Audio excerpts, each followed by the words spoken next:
과거 서울시장 그 부산도시 주민투표를 걸고 서울시장직을 걸었던 일을 말씀하시는 것 같은데 그 부분에 대해서 조금 더 부연 설명을 해주실 수 있는지. 왜냐하면 보수파 지지자들은 그 당시 시장님한테 실망을 한 점도 좀 많이 있거든요. 그 부분에 대해서 짚고 넘어가셔야 돼요. 예, 질문해 주셔서 고맙습니다. 그 질문이 안 나오면 제가 일부러라도 말씀을 좀 드리려고 했는데요. 일단 일어나서 큰 절부터 드리겠습니다.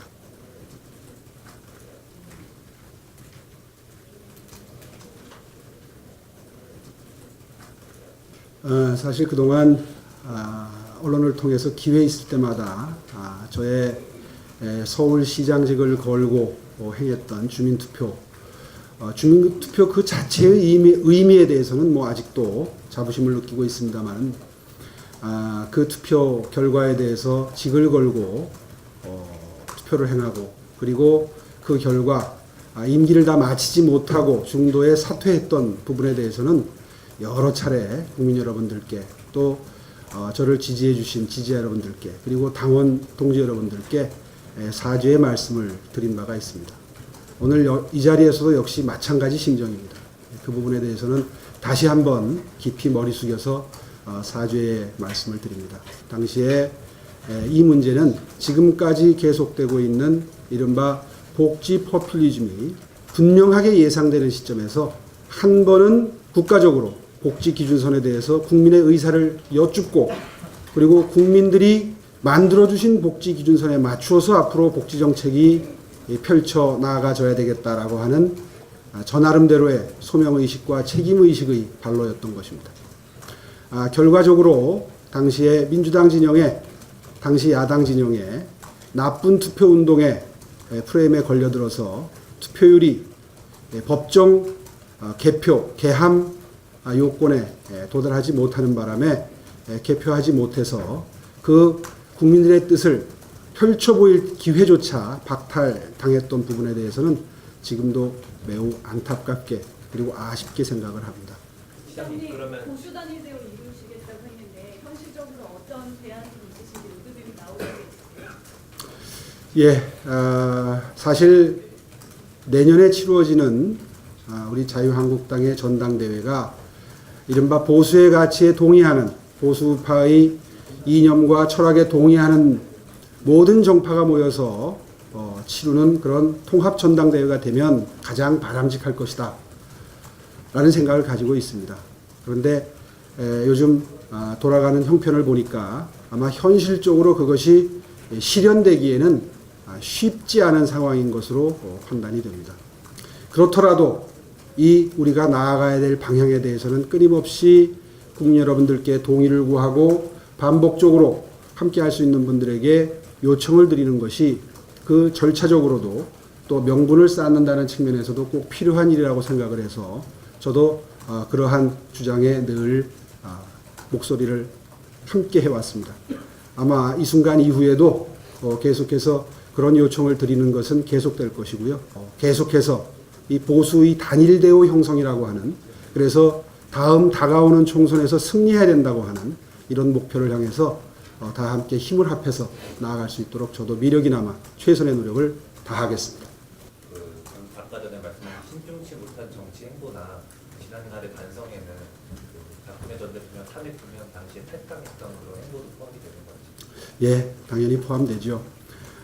질문을 주셨으니까 그 부분에 대해서 또 잠시 설명을 드리자면 사실 그때에 탈당을 하고 바른정당을 창당을 했던 경위는 다 기억하고 계시겠지만 당시에 해외에 체류하고 있던 보수 우파의 가치를 대변해 줄 수 있다고 판단됐던 후보의 지지율이 상당히 높았고 그분을 중심으로 해서 대선을 치러서 한번 해볼 만한 대선을 만들어 보자 라고 하는 공감대가 형성이 됐던 것이 가장 큰 바탕에 있었습니다. 사실 그때는 회고해 보건대 제 지지율이 많이 차이가 나는 2위였습니다. 그래서 정말 깊은 고민 끝에 그분을 중심으로 대선을 치르는 것이 그때의 정치 상황에 비추어서 최선책이다라고 하는 정치적인 판단이 바탕에 있었습니다. 그런데 뭐 다 기억하시다시피 당시에 그것이 조기에 좌절이 됐고 그 바람에 그 실험이 좌초하기에 이르렀습니다. 그 바탕되는 생각이 어디에 있든 간에 결과적으로 실패한 정치 실험이 된 것에 대해서는 참으로 깊이 머리 숙여서 반성의 마음을 국민 여러분들께 또 지지해 주셨던 국민 여러분들께 전해드리는 것이 도리라고 생각해서 아까 그 마음까지를 담아서 사죄의 인사를 드렸었습니다. 내년 2월 전당대회에서는요, 어떤 역할을 하실지와 다음 총선에서 광진에서 직접 여당 대표와 같이 붙을 것이란 시나리오도 나오는데요. 그 총선에서는 어떤 역할을 하실 것인지 말씀 부탁드립니다. 예, 일단 내년 2월 말 3월 초로 예상이 되는 전당대회에서 어떤 형태의 참여가 있을지는 아직 고민이 끝나지 않았습니다.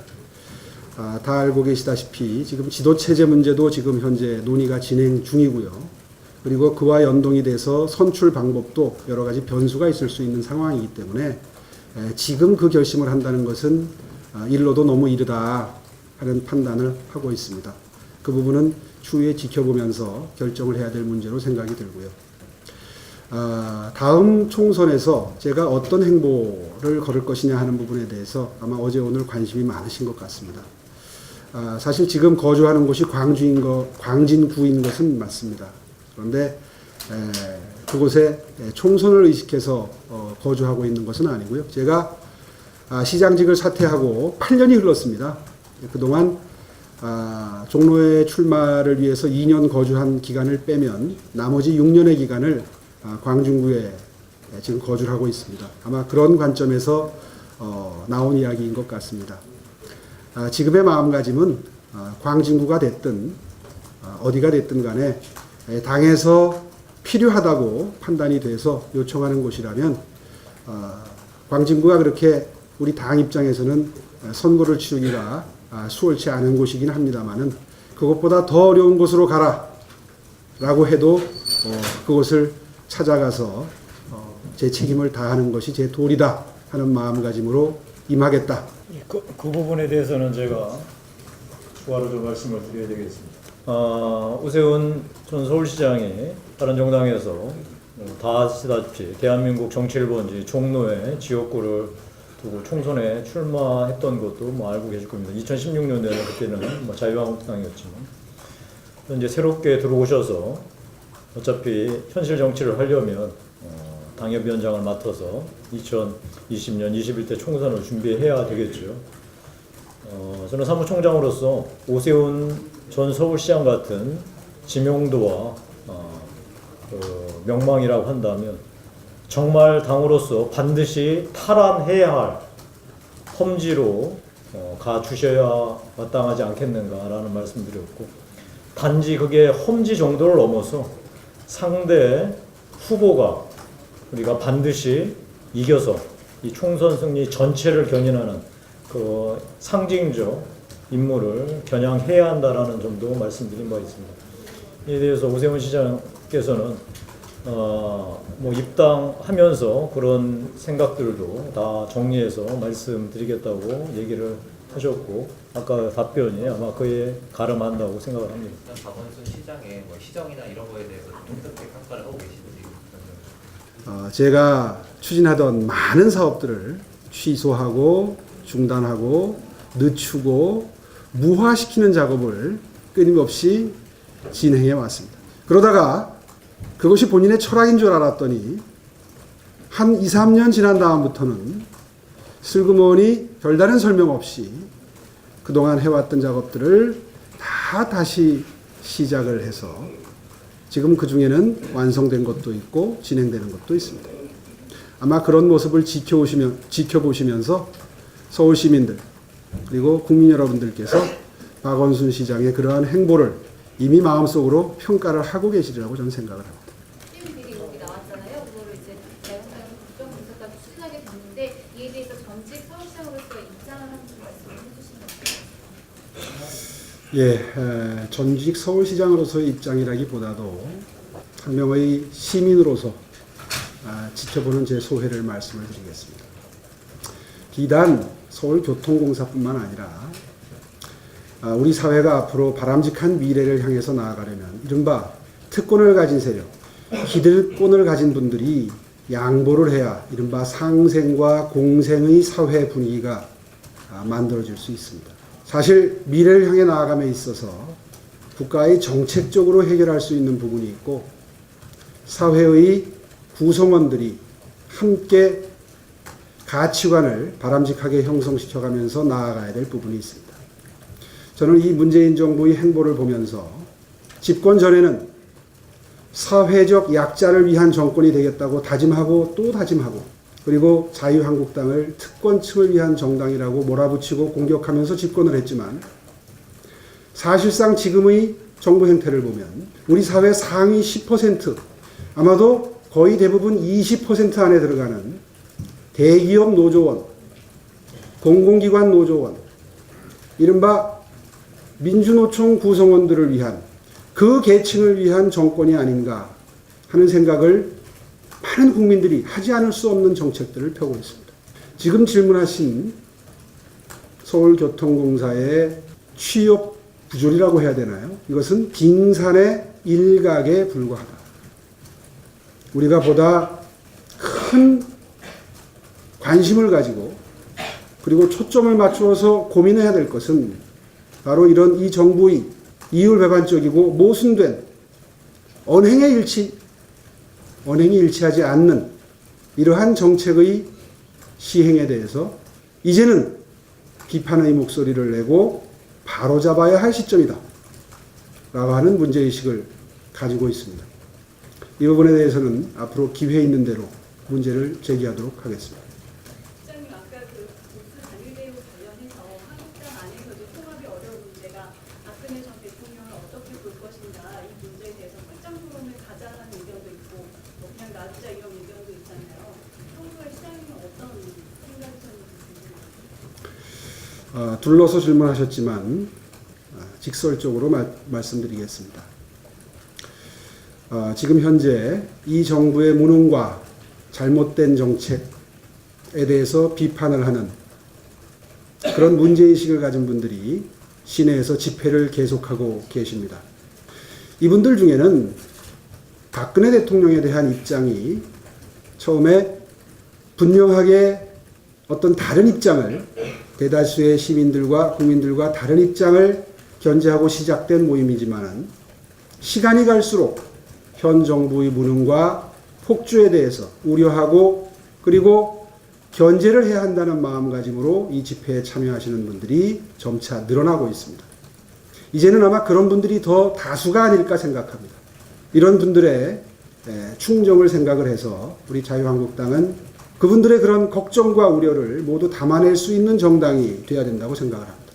그런 의미에서 이제 전당대회를 앞두고 그리고 앞으로 총선을 앞두고 친박이다, 비박이다, 잔류파다, 복당파다 하는 이런 갈래를 만들어서 고비마다 스스로 국민적 우려와 그리고 걱정을 자초하는 일은 이제 스스로 자제해야 될 시점이라고 저는 생각을 합니다.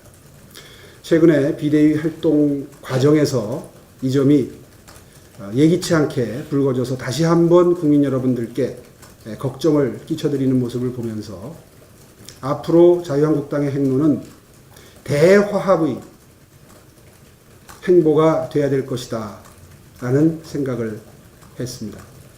시장님, 한 가지만 되게 중요한 건데 아까 전에 돌아가서 다른 정당에 나가셨을 때 말씀을 그러니까 특정 인물을 거론하는 전 유엔 사무총장을 하셨던 그 분을 이 대통령 후보로 옹립하기 위해 나오셨다는 취지로 말씀하셨는데 사실 다른 정당이 창당했던 계기 중에 하나가 개혁 보수에 대한 열망도 있었거든요. 그 자유한국당에서는 개혁 보수를 실현할 수 없다고 믿는 분들이 나가서 이제 상당한 당이 다른 정당이기도 하다고 저는 알고 있는데 그 부분에 대해서는 좀 어떻게 생각을 하시는지. 물론 당시에 외부적으로 명분적으로는 아마 그런 입장이 분명히 국민 여러분들께 전달이 됐었을 겁니다. 제가 아까 솔직하게 말씀을 드리지 않았습니까? 정치를 하는데 외부적으로 명분을 삼는 것이 있고 그리고 사실 그것을 그런 움직임을 만들어내는 바탕의 흐름이라는 게 있는데 그때 아무리 보수의 가치로 명분을 삼아서 결행을 했더라도 아마 당시에 많은 국민 여러분들은 아마 곧 귀국하게 될 모 후보자의 어떤 활동 공간을 마련해주기 위해서 그분의 어떤 대선 출정의 플랫폼을 만드는 작업이구나라는 것을 지금 질문하시는 기자분을 포함해서 모르셨던 분은 아마 안 계셨던 걸로 저는 짐작을 합니다. 글쎄요, 그렇게 질문하시면은 명분론의 입장에서 답변을 드릴 수도 있지만 오늘 허심탄회하게 왠지 마음을 다 열어놓고 드리고 싶은 마음이어서 허심탄회하게 말씀을 드렸습니다. 허심탄회하게 한 가지만 더, 서울시장 왜 안 나오셨어요? 글쎄요, 저의 정치적인 행보가 저 개인의 행보가 아니라 보수 우파 진영의 어떤 굉장히 중요한 흐름을 만들어낼 수 있는 그런 행보일 수도 있다는 생각을 합니다. 제 입으로 이런 말씀을 드려서 어떻게 보면 좀 주제넘게 들리실 수 있는 부분입니다만은 선택을 가벼이 할 수 없는 그런 입장에서 당시에 제 주변에서 저에게 정치적인 행로에 대해서 충고를 주시고 또 많은 좋은 말씀을 주시는 분들이 바로 그런 점을 걱정을 많이 하셨습니다. 제가 애둘러서 말씀을 드리지만 무슨 뜻인지 다 알아들으시라고 저는 생각을 하는데요. 그런 의미에서 여러 가지 종합적인 입체적인 판단을 할 수밖에 없었다. 그리고 그 결과가 그렇게 나타났던 것이다. 세간에 알려진 것과 많이 다른 부분도 있습니다. 보도되는 과정에서 당시에 권유의 정황이라든가 여러 가지 저한테 권유가 전달되어 오는 과정, 또 그때의 정치적인 정황, 역학관계 이런 것이 사실은 세간에 알려진 것과 모든 게 다 사실이 일치하는 건 아니거든요. 근데 입당하는 마당에 그런 걸 일일이 다 말씀을 드리면 적절치는 않은 자리라는 생각이 드네요. 열심히 하겠습니다. 많이 도와주십시오.